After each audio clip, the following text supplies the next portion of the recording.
Epione pain management and regenerative centre. ఇక మీ నొప్పులు శాశ్వతం కావు. కేసీఆర్ గారి యొక్క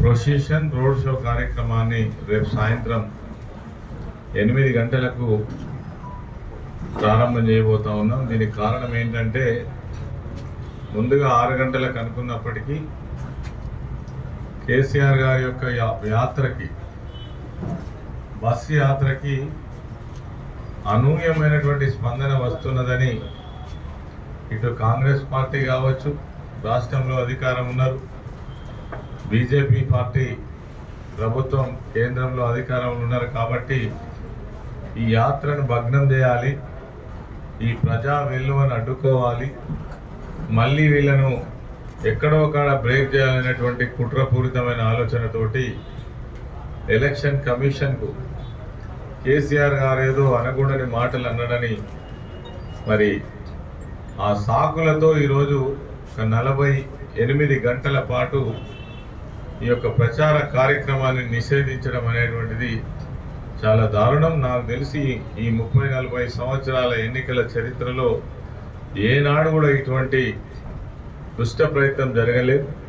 ఎందుకంటే నిలబడరు, ఎక్కడ ఆగరు, ఎవరి కష్టం గురించి మాట్లాడరు. ఇక్కడ ప్రజలందరికీ తెలుసు. కానీ మీరు ఎక్కడికి వస్తే అక్కడ ఒక గుంపు మాత్రం జమ అవుతుంది. ఎట్లా జమ అవుతుందో, ఎందుకు జమ అవుతుందో అందరికీ తెలుసు. అది ఒక క్రియేటెడ్ రష్ కల్పించుకుంటున్న సంగతి కూడా మాకు తెలుసు.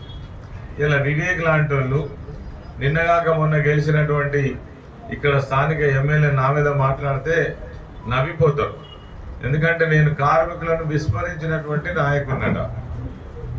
నా గురించి తెలిసి మీరు మర్చిపోయినట్టు మాట్లాడితే నేను ఏం చేయలేను. కానీ నా గురించి కానీ, నా క్యారెక్టర్ గురించి కానీ, తర్వాత నాకున్న ఉద్యమ చరిత్ర గురించి కానీ ఒక్కసారి ఇప్పుడున్న కొత్త కార్మిక సోదరులకు తెలియకపోవచ్చు. కానీ గత 20-30 సంవత్సరాల వెనక్కి పోయి చూసినట్టయితే నేను ఏ విధంగా కార్మికులతో మమేకమై ఉన్నా, ఏ సందర్భంలో ఎట్లా ఉన్నా, కార్మిక వర్గం కోసం ఎంత గొప్పగా పనిచేసిందో ఆనాటి మా తోటి కార్మిక సోదరులకు ఆనాటి నుంచి ఈనాటి వరకు కూడా ఎంత కనెక్టివిటీగా ఉండడం మీకు తెలుస్తుంది.